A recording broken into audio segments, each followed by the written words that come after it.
Savvy Business Radio, drawing out the best from our guests with our host, Christina Nichman. Our guest today, Dr. Eudene Harry MD, the medical director for Oasis Wellness and Rejuvenation Center, a wellness practice devoted to integrative holistic care. She is a veteran physician with over 20 years experience. Today, she shares her top tips for reducing stress this holiday season. Find out more about Dr. Harry at drharrymd.com. Hi, Dr. Harry. Welcome to Savvy Business Radio. How are you this afternoon? I'm doing well. Thank you for asking, Christina. I'm having a little bit of a rainy day in Florida, but other than that, we're doing good. Well, you can relate up here in New York. It'll be raining the entire weekend here in New York. So it's a good day to do some talking and chatting with our savvy audience here and fill them in about, we're in holiday season at the moment that we're speaking. When this airs in a week or so, people will be in the midst of getting ready for Christmas and thinking about, holiday pies and drinks and all that. And, I'll get back to being healthy after the holiday season.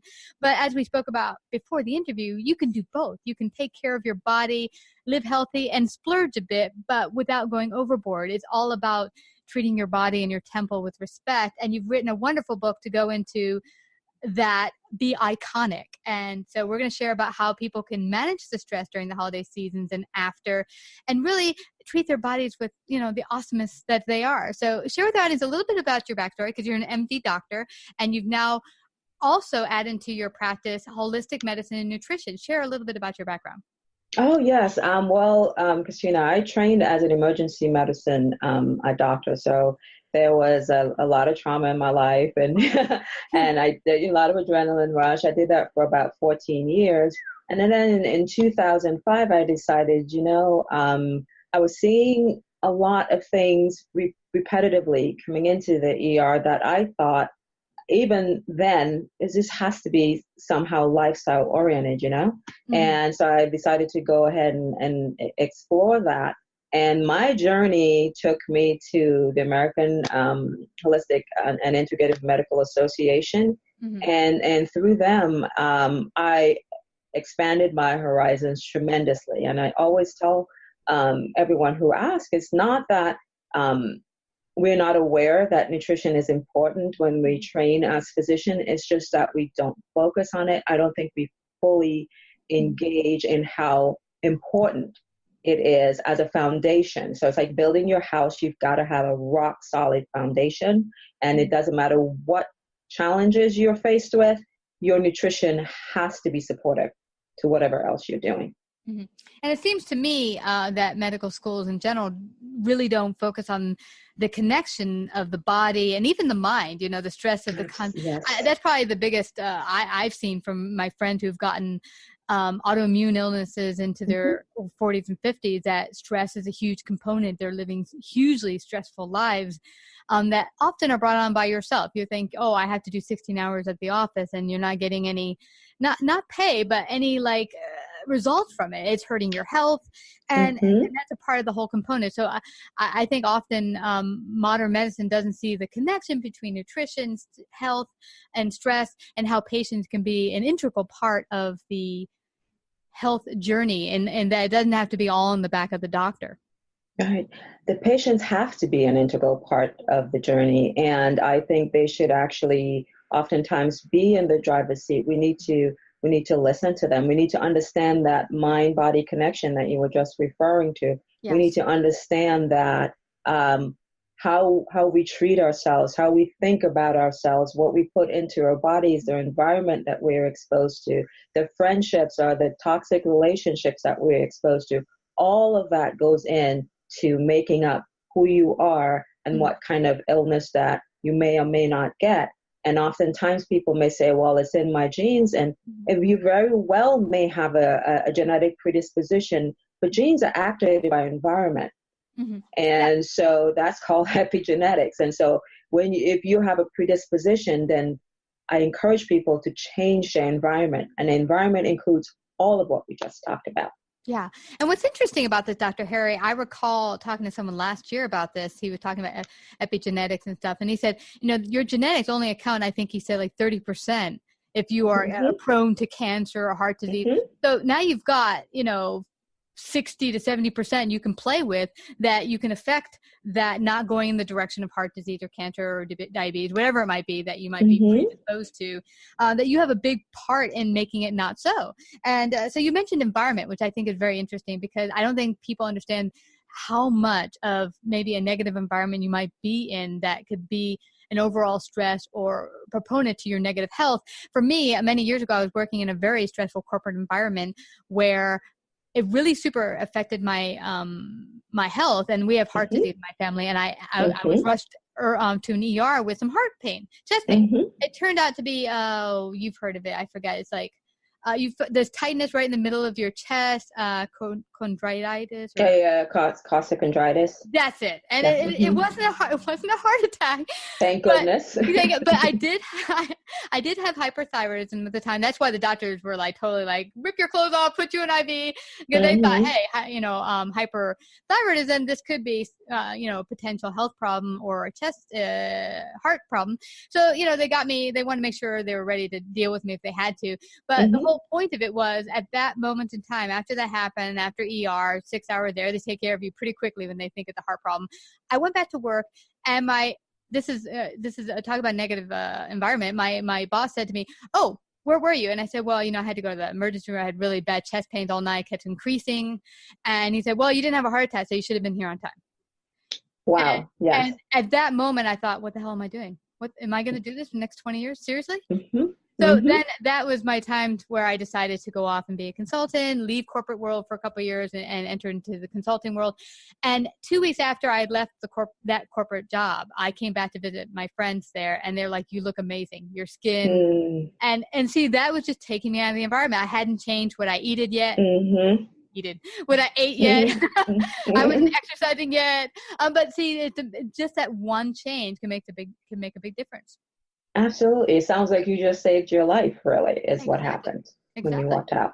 Yeah. And so everyone would have some different way to handle it. It's bit by bit process. Share with me what you found working with your patient. Because I think one of the things that people don't get started with the health process, they feel like it's too over consuming. I'm 100 pounds overweight. I feel horrible. I have some diseases, maybe diabetes, but it's not a one-step process, is it?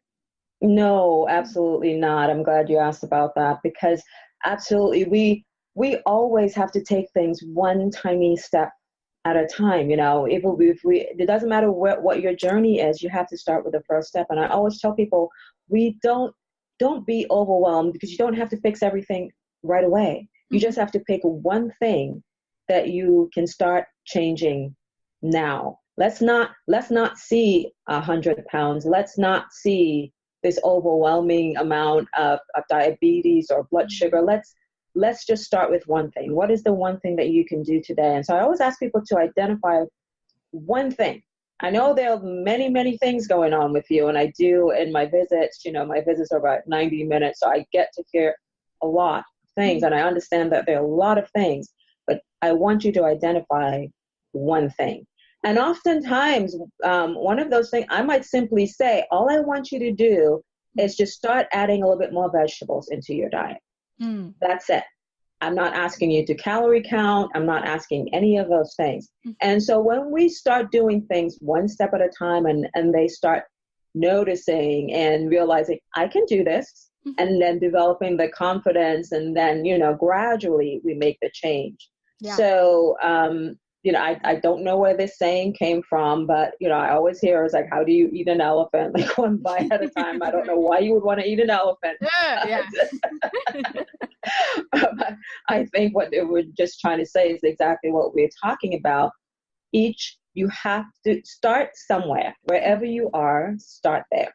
Yeah. And it's like anything, you build a business, it's huge. Anything you want to take on and build, it's going to be huge. So you want to take it piece by piece.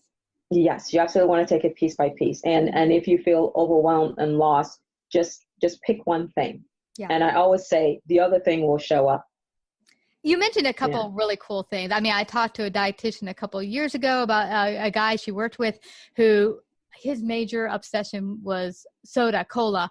He was drinking 2 liters a day. And I recall that was me in my 20s, actually. I used to drink Coca-Cola, loved Coca-Cola. It started messing up my stomach. I had a lot of gastro issues. But she just said, okay, let's just trade it for water. So she did the tray thing. Now, some people were like, that's impossible. For me, what I did finally years ago to break away from Coca-Cola is instead of doing 2 liters, I then switched to a liter, and then I switched to cans, like 12 cans for. That's it. Yeah, and then I did 6 cans, and I started decreasing it bit by bit, That's like it. weaning myself off. And then That's I it. said, I'm not going to have it in the house. If I want it, I have to walk 10 blocks to go get a can, and I would only get a can at a time. So that way, it was like the pain of going out in the rain to get a can of Coke. How much is it? How much do I really want that Coca-Cola right now? So, but you know what's so interesting about it is I rarely ever crave soda or sugary drink at all, other than maybe a glass of wine. But you know, like sodas and pops, I don't even want to touch it. I look at them on the shelf and I pass right by it. But see that so long ago, I couldn't even imagine not having a Coca-Cola. So we can do it. We can do it, and exactly that way. And then you get to the point where you're like, wow, you will get to the other side, where it no longer appeals to you. Mm-hmm. So that's exactly what I say to patients. Whatever it is they're dealing with, let's pick one thing and start with that. And then we kind of work our way through it exactly the way you worked your way through Coke. And I think most people, I don't know if I'm sure they're still doing it. My daughter still does that. I hope she's not listening to this show. But many 20-some-year-olds are obsessed with cola. Yes, I mean, I remember the taste of it. It tastes really good. Yes. I used to like Big Macs as a kid. I was like, ooh, I could have 2 of those puppies. Yeah.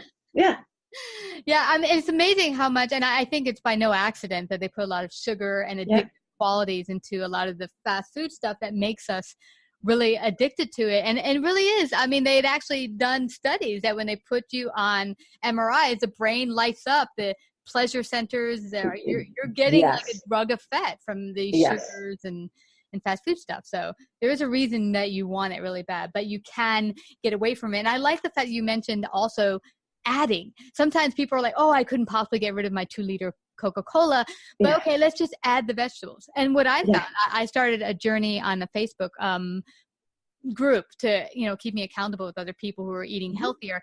We did 6 months of vegetables and fruits and vegetables. And at first we started to piece by piece let go of the other foods like the meats and cheeses and whatever. But keeping each other on call, how you doing today? Would you eat? And exchange recipes really helped us have fun with the process and realize that at first we just added. We didn't take anything away until we got used and started to build the taste for the other stuff that we would find healthy. Absolutely. Yeah. Now share for me, because I've heard it mentioned here, the obsession with the paleo thing. And it's interesting. Some of my friends in New York are like, I'm paleo. It's the awesomest thing ever. But I see them and they look kind of not all that healthy. They look a little overweight. What is the paleo diet? Is it healthy? Is it not? Share your and I always say to people, I'm usually always happy to give my opinion on things, and it's an opinion. And I think there's some good components. Basically, they want to remove refined carbohydrates. I get that. Because that's important to do. But I think what I see a lot of when I see people on a paleo diet is I see a lot of a consumption of meats. Not necessarily consumption of a lot of vegetables and fruits, which are really a primary antioxidant foods. It's important to the body because when we go through our daily lives, we create a lot of free radicals. And people say, well, what are free radicals? It's basically, I simplify it. I say it's like cutting an apple, leaving it exposed to the air, and then it starts turning brown.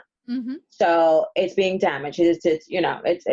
So we on a daily basis, because we primarily use oxygen to metabolize things, we get oxidized and we get a lot of damage. And so what those fruits and vegetables do, why they're so important, is that they clean those up. Okay, so we don't, rust, and our oils don't. All the good oils that we're taking in doesn't go bad, doesn't turn rancid, that sort of thing. So when I'm looking at people who do a lot of paleo diets, and I see a lot of high fats, and I see a lot of overwhelming proteins, and for people with kidney issues, I don't think that's a really healthy thing to do because you can overdo it. But what I don't see, again, is a lot of vegetables. And I don't see and I do see a lot of fats, and I see a lot of saturated fats sometimes. And I understand that there's a disagreement about how much saturated fats, but there's no disputing the fact that too much saturated fats doesn't sit well with our heart. Mm-hmm. Yes. And so we have to be conscious about that. And I've always believed that nature gave us a variety of foods for a reason. Mm-hmm. And so I believe it in including all of those foods in moderations. And we've changed diets, and we've called diets different things. And ultimately, when we've always come back to what seems to work and what seems to be healthy, mm-hmm. it always comes down to the same thing. Lots of vegetables, healthy fats. Mm-hmm. Let's get some leaner proteins in there. And for vegans, vegetarians, it does not have to be meat for proteins. Even for the us the omnivores who eat everything, studies are telling us that perhaps again we should kind of limit some of the meats and some of the red meats that we eat, again because of colon health, heart health, all of that. So I tend not to love diets that heavily emphasize one thing. Yes. It's interesting that you're talking about that because, my husband for years have been really, really into a majorly protein diet, and it seemed to work for him for a good portion, mm-hmm. keeping lean and healthy. But then it's complete acid. There's nothing, as you were saying, counteracting mm-hmm. it and keeping it balanced. And really, that's just the main cause of it. It's keeping yourself balanced. Balance. Yes. Mm-hmm. Yes. And then with my friends who are vegan, they're like, oh, I don't touch animal. But then I see a lot more carbs into their diet, Yes. And so, it's really about just let's keep it balanced. And honestly, I think people know what balanced is, but I think the big thing that people push against, and you see there was a whole video I saw on YouTube last month where a bunch of kids were being fed different sorts of vegetables and they were all spitting it out and having this like, yes. We have this aversion to fruits and vegetables, and really that's the main key of it. Those fruits and vegetables exist for a reason, and they don't have to be icky. They can be really yummy, but we've, as a society, have been really pushing against vegetables. Yes, we've vilified vegetables for whatever reason. And that's usually the things I have to work the hardest with my patients, is to let them see that honestly, vegetables can also be flavored. They're like, oh, I can flavor my meat to taste like, so you can also flavor your vegetables.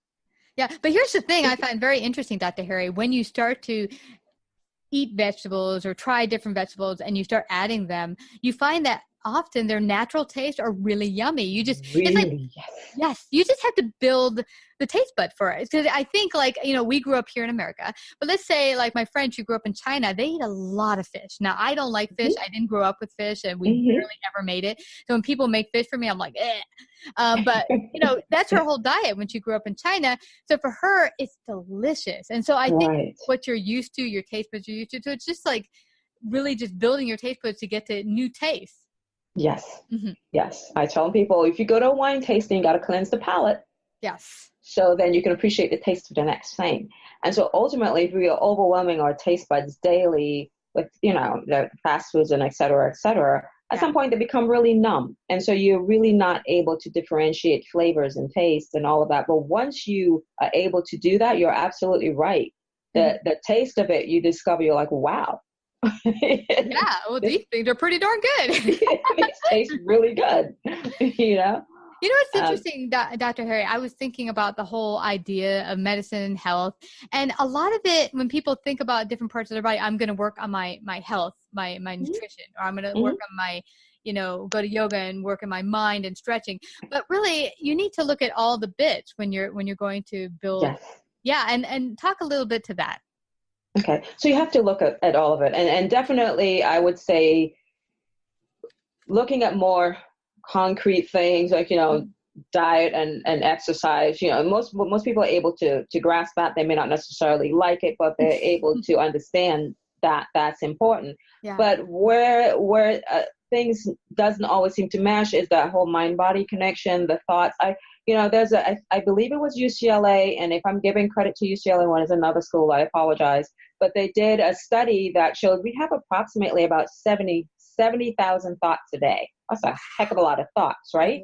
And so, so imagine could you imagine 70,000 negative thoughts coming at you daily? That's overwhelming. There's no way the body can function well with that. And your thoughts definitely create a physical reaction in the body. And so if you're pushing your stress hormones with your thoughts, and if you're telling yourself over and over again, you're programming yourself like any other thing that can be programmed, that you cannot, or you can't do this, or you're going to fail at this, or you're this negative thing and that negative thing, that has been shown to not be helpful with any illnesses.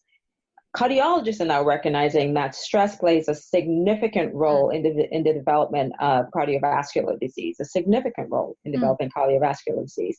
It also contributes to chronic illnesses such as diabetes. So when we're stressed, our adrenaline gets going, the cortisol gets going, and all sorts of things get stirred up, so your blood sugar becomes imbalanced, your heart rate goes up, the blood vessels start constricting, and you were talking about yourself when you walked away, how much better your skin started to look, because your skin started to get blood flow. Yes. Because it was no longer, the vessels were no longer constricted. We know that stress contributes to ulcers. So there's another physical thing that it contributes to. We know that social relationships, that people who have supportive social relationships, we know they live longer, happier lives. We know they have less chronic illnesses. So these are all parts of health. Everything is important to your health. Yeah. We know that if you're exposed to toxic people and toxic things and a toxic environment, we know that also contributes, right? So there's so many things that play a role in your health that you really, it might seem overwhelming, but when you start feeling better and your head finally starts getting above water, you start really appreciating it. Yeah. And what's cool, we talked about earlier about it doesn't have to be an all at once thing. Many years ago, I was living in a neighborhood that was really, funky, and I would have to get home early right after work to make sure I was going to not be killed. But see, that's a negative environment, even though I'm not dealing specifically with people on the street. If that's a sense of tension and stress on your body. So I made a point in my head that this year we're moving to a safer environment.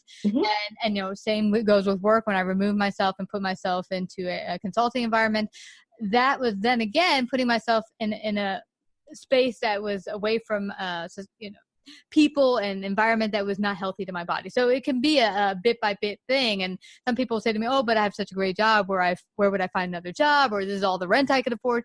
There's always a way. If you found that place to work or that apartment or house, there's always another one. Just keep your brain open to that focus of, this is what I'm going to do this year. And for me, that's always worked. If I just say, this is my one thing I'm going to work on, I'm going to focus on it. And generally I find it.